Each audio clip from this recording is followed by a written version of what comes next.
Hi readers, it's Lori. Welcome back to my channel, Books, Ink, and Paper.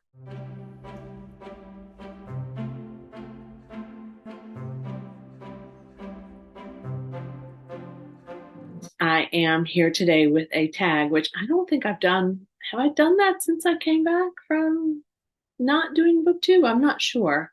Anyway, I was tagged by Melinda at a web of stories. I've just recently met Melinda through my Patreon, through Currently Reading, and she's just lovely, and I enjoy her energy and her channel. And she publishes, she posts a lot of videos and some shorts, and so I can almost always count on finding some content that I haven't seen on Melinda's channel, and I'm trying to catch up on her backlist as well. So this tag is called Dear Publishing, and this was originally created by Grace at the Music Snob. Is that right? Yes, the Music Snob. And there are a series of questions that I'm going to answer for you today. And then I have a couple of people to tag at the end. So let's get started. Okay, question number one is, what is something you would like to see publishing do more of? It's kind of funny because I think this was Melinda's request for them to do less of, but I would really love more deckled edges and more French flaps because I love them. The French flaps I love slightly less than the deckled edges, but I just actually read a book with deckled edges and I wasn't anticipating that it had it because it was just a regular hardcover. You know, it's usually a series and they're usually different sizes, and I don't know what makes them decide deckled edges or no deckled edges, but I usually find them more in paperback, and this was a hardcover novel that I really enjoyed turning those pages. The other thing, though, I would like publishing to do more of is to really consider the end pages. I love a map for certain, but I do think that there's a lot that can be done with end pages, and they're just usually kind of boring. And so when they're not boring, I get really excited. And so that would be probably my number one request at the moment. What is something you would like to see publishing do less of? This is kind of a pet peeve. The descriptions recently of book plots and the synopsis that you get when you're thinking about buying a book. I've found there are two things that publishing really could do differently and better, in my opinion. And one of them is fewer spoiler alerts. So occasionally they just really tell you more than you want and need to know in a synopsis of a book. In fact, I'm really okay with a couple of sentences, right, that just really kind of capture the essence of the book rather than telling me exactly what to expect. I think a lot of us here on BookTube and on Goodreads and on Instagram and Bookstagram, sorry, and on other places, we talk about books and we give you a synopsis, and we're pretty good at it, I would say.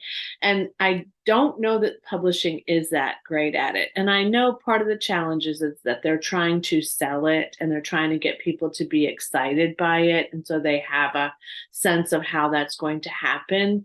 But I think there's lots of other ways that we could be describing the plot of books. Just as difficult is when they give you an inaccurate description of a book.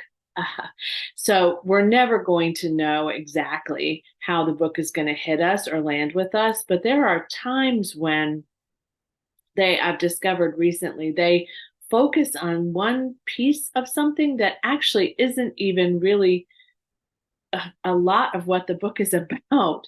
Now, I get that there are some books that are really hard to describe. So I get it. I'm not saying I think this is the easiest job in the world, but I would like to see a little bit more thought put into that. The reader's perspective, let's just say, rather than the selling perspective, because that's where I think it's gone awry a little bit. Number 3, what is a trope you would like to see more frequently? Okay, I love a closed circle novel, and I do understand that sometimes they get to be really redundant and they can be very similar to each other, and that for that reason people don't always like them. And I agree, there have been a few that really were kind of crazily similar, but I just love where people are stranded and can't, um, stuck with each other, so to speak. And so, one of the most famous for this trope, which of course is one of the ones that this trope sort of was identified by, was a book written by Agatha Christie called And Then There Were None. It was one of my favorites as a child, still remains one that I read over and over and over again. But most recently, I've read a few that I thought were really, really good. Shiver was one of them. Shiver by Ali Reynolds. I really liked that. Also, Alice Feeney did one recently called Daisy Darker, which I felt was pretty innovative. Those are the kinds of things that I want. I don't want them all to be really, really predictable, but I love, love, love a closed circle mystery or a thriller. What's a trope that you would like to see less frequently? Easy for me to answer. Enemies to lovers. I just don't get it. Like, it's not that I don't get it. I just think it's overdone. And I really, really want people to just fall in love because they happen to meet each other on a street in New York, or because they have mutual friends and they just start to notice that person in a different way, or whatever it might be. I really just don't love the enemies to lovers trope, which is probably why I don't read a lot of romance novels, because I'm afraid that that's going to be the plot of all of them. Now, I have read a few. I've chosen to read a few because I really felt like they were significant. But some of the ones I think that have been done well, that absolutely were not that trope. And this is not a major plot point of this particular book, but I loved how Lessons in Chemistry, Bonnie Garmus created that relationship trajectory. I really appreciated that. I appreciated the Outlander series for the way that those relationships grew and developed over time. I, honest to goodness, don't know anyone in my real life that is in a relationship that started with them as enemies. I just don't. I just don't think it's that realistic. But if some of you have had this experience in real life, and I appreciate that, then let me know, because I'd be curious about it. And also, if this is a trope you love, I get it, because, not everybody's going to have the same opinion, but that one is just a pet peeve of mine, so much so that I just usually don't read them unless I'm feeling really compelled to do so for some other reason. What is a change you'd like to see in kids' books? This one was tricky for me. So the first thing that came to my mind was the recent within the last couple of years, probably, trend toward changing language in classic children's fiction by the original author.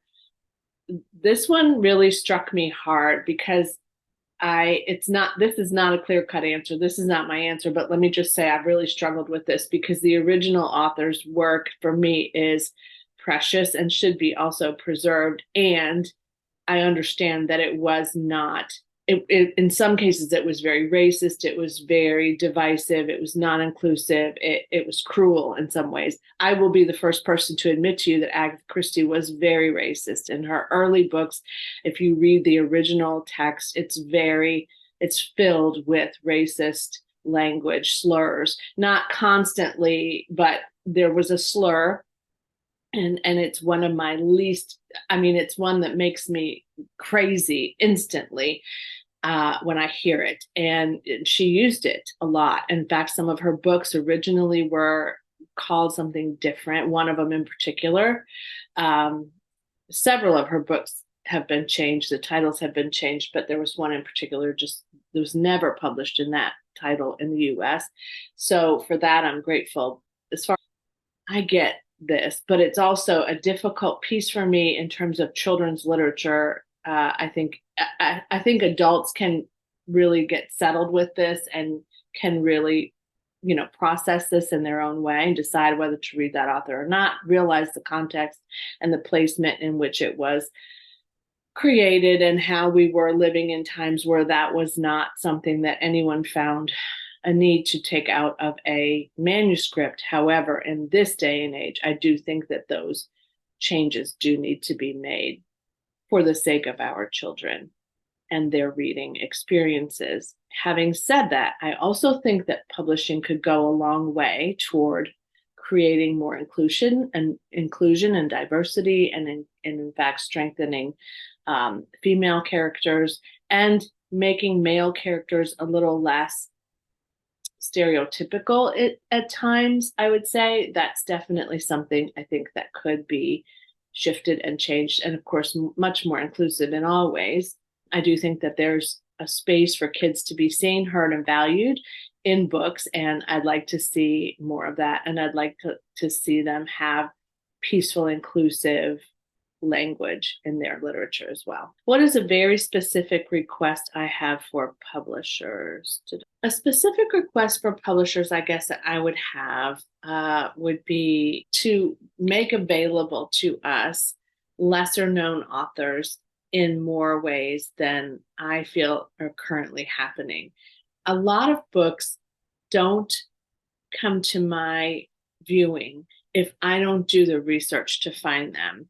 In other words, if I don't go to indie press lists, and if I don't look at obscure publishing houses, or if I don't listen to booktubers who bring forward kind of lesser known authors, I wouldn't know that some of those authors existed.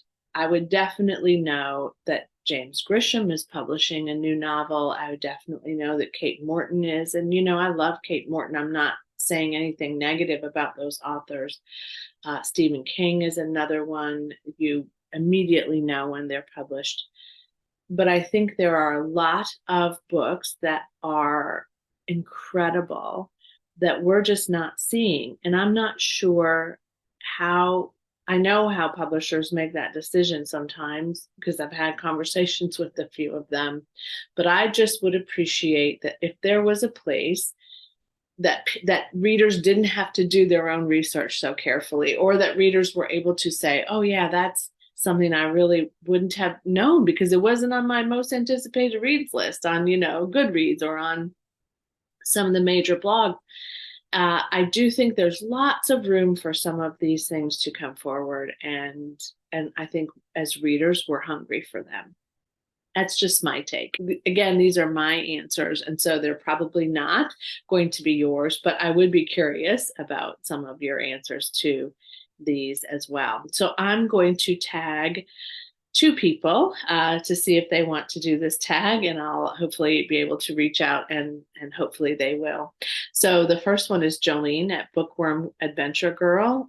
Jolene is in Canada, which back to this question I just answered, I appreciate getting books from other countries. I appreciate watching her talk about books I wouldn't have heard of otherwise, and I just really enjoy her channel and the topics that she brings forward. She brings a lot of book prize lists forward too, which, if you've watched my channel, I like those too. And some of them I, again, wouldn't necessarily have heard of because some of them are Canadian book prizes, which I appreciate. So that is the first one, Jolene at Bookworm Adventure Girl. And then the second one is have a bit of an online relationship, but no way close to a relationship. Neither do I have one with Jolene, but I would like to. But the second one is Krista at Books and Jams.